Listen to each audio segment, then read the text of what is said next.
a little bit of an aspect where it's like, gotta go, gotta go. With the down Bs? Right. He'll go down Bs, looking aggressive nairs, and sometimes it's just a matter of like shielding, nair. But looks like this might be a button check.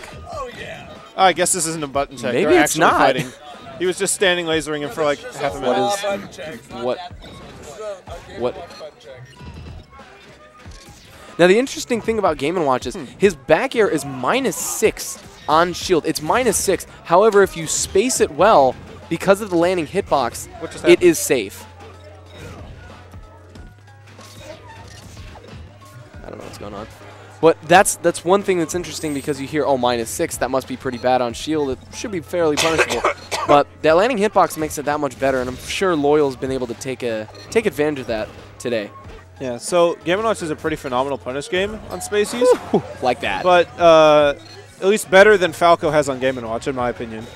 I don't know. Down air to down air is always great to see from Falcos. Tilt in the past has been able to beat Loyal pretty regularly. Now, of the two, who do you feel, as of right now, is the better player? Tilt. Tilt? Okay. Yeah. And Tilt was is unofficial 21st on the PR. Or at least it was last season. Uh-oh. That should be it. And he hasn't really stopped playing. He's been continuing to play and continuing to get a little bit better in his play. And Loyal has been sort of all over the place. He's been playing a lot of weird characters. 2-2. I think the big difference between the two of them is consistency. Yeah. You know, we see Tilt often at the balcony. We're seeing him getting, what, winners quarters, sometimes winners semis even. Yeah. And Loyal, sometimes he's a very hot, cold player. Some days, okay, wow, he's all the way in winner semis. Other days, he just gets knocked out in like losers round 4 or 5 or something. So Loyal isn't very consistent. Right. So, you know, in a game where punishes, edge guards, and really mentalities, everything has to have a consistency for you to be considered a good player. Yeah. You know, that's really something that Tilt's been showing, but Loyal still looking pretty good, though. That's honestly, so Loyal thinks a lot of matchups are bad for Game & Watch. I don't even know what Game & Watch players typically think of this matchup, but I've heard they feel that they don't like it at all. Or not and I don't know, because it's pretty. I feel like Game & Watch on paper should have the tools he needs to beat Falco. Right. Like, what is he missing? I think the main thing is, like, yeah, he can bucket lasers, but lasers can become a huge issue for him in this matchup. Even if he buckets all 3, what's he going to do after that? Like, I'm not even thinking about bucket in the first place. What does he lack that every other character that's good against Falco has? Wow, that was amazing DI. Once again, Squidward, shout out. Making Squidward proud. Beautiful. Him and his tiki house. I don't even know what. What is it like? It looks like Stonehenge. The Easter Island head. A little bit. Got a rock, and a pineapple. Yeah. What a neighborhood. Okay, so yeah, what is that too? What? So what deficiency do you think Game & Watch would have in neutral against Falco? Would Game & Watch have against Falco? Yeah, like what is his neutral deficiency? Well, deficiency. Yeah. Well, that's what I'm saying. Because like everyone has a hard time with lasers, but I don't feel like Game & Watch has it any harder than anyone else. It's just what does he do against lasers? That's the main thing I was kind of wondering. Power shield him. That's all anyone can do. Everyone hates lasers, but Game & Watch is as well off as everyone else in the cast. I don't know if I've seen Loyal do that though. That's the one thing I'm talking. Because like right now, I guess he could crouch under non. He can crouch under them. He can bucket them. That's already more than a lot of the cast has. That's fair.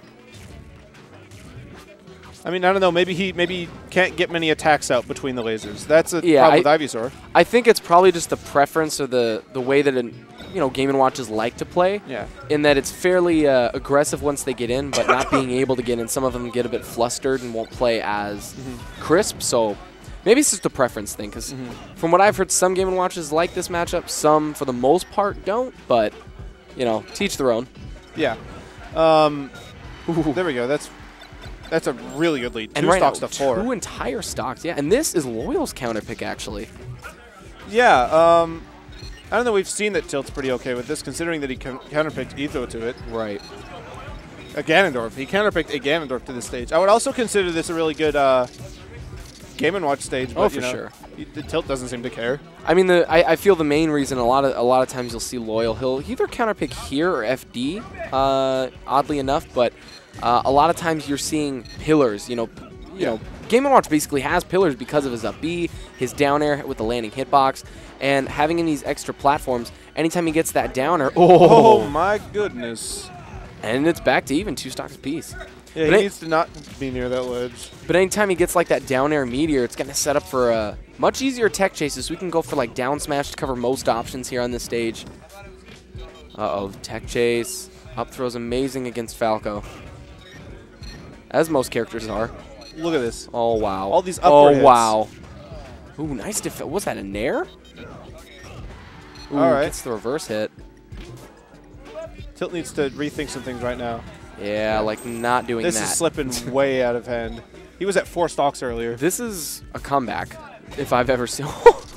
He just pauses for a little bit, thinks, and then he says, down smash. That's a way to rip some momentum from your opponent. Just get a hard read on him. There's the crouch.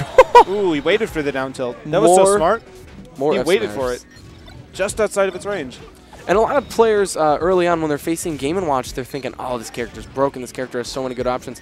You know, he has plenty of great options, but at the same time, a lot of it is high commitment. You know, so with some of the commitment that's involved with the aerials or some of the attacks, bait. And that's a lot of what we're seeing Tilt do, especially to get back in this. If you can bait an option, know it's coming, and then just punish it. Oh, there's the power shield you were talking about. Oh, that's it. And there it is. Takes 1. And despite being down 2 entire stocks, Loyal takes game 2 on his counter pick. So, even, this is of course best of 5 as well. Yeah. And we're seeing 2 big stages banned. Tilt could potentially go back to FOD, but we're going to see the much more comfortable battlefield. You know, Nair's not going to really be killing off the sides as early from Game & Watch here, so Tilt has a little bit more of an opportunity to recover. Deadpool versus Teals. I want to see that. Oh, no. Crazy tech chase from Loyal, but right now Tilt doesn't care about that. No. Battlefield, good pick for Falco. I think this is a better Falco stage than a Game & Watch stage, so this is a good counter pick. Right. I feel like Tilt's really good with counter picks. I think the main reason is because of the blast zones. I feel FOD definitely benefits Game & Watch overall just because Parachute, Fair. Oh, yeah, Parachute's going to kill way early on that stage. But here he has a little bit more wiggle room to kind of, I don't want to say make mistakes, but if he ends up getting punished, you know, he has a bit more of an opportunity. Yeah, he's not going to die at 60 from a Nair in the middle of the stage. Wow, and that down smash is so good at killing spacies. Oof. All right. All right. This is punished. Oh, nice. He's flying down 3 down airs. Nice stuff from Tilt. The combo breaker is another thing that Game & Watch has I feel like should be pretty useful against Falco for a shield pressure game. And I know Game & Watch's shield isn't actually that large, so I understand that he doesn't get to wait very long to do it. That's a problem Ivysaur also has. Right. But it's so good. It's faster than almost anything Falco normally has to deal with. Nice back air. 2 stocks to 2. The bread and butter, the good old saying, good old back air. Yeah, this is a good winners finals. Both of the players are pretty even. And one thing we've seen twice now from Loyal, he's been going for down throw here and there. More often than not, we're not really seeing down smash. We're not really seeing players tech it. And really, if you're in hit stun and you air dodge, you know, you're never really going to air dodge. So having that option to always go for the air dodge to potentially tech or force a tech chase regardless, makes it a little bit harder for Loyal to pick up on that. Yeah. Up throw. All right, that was worth a try. The next one could be a 9. It could very well be 1. I feel like he could have F smashed though. It might have been a obviously 9 would have killed. F smash is actually Game & Watch's F smash is statistically significant. It is very strong compared to most F smashes. Oh, wow. He could have lived. He just Game & Watch's up B goes slightly forward. Battlefield pineapple. Yeah, he didn't account for it, so he ended up going under the stage. 1-1. Who's going to get the lead in this set, make it 2-1? And this could not be more even of a set right now.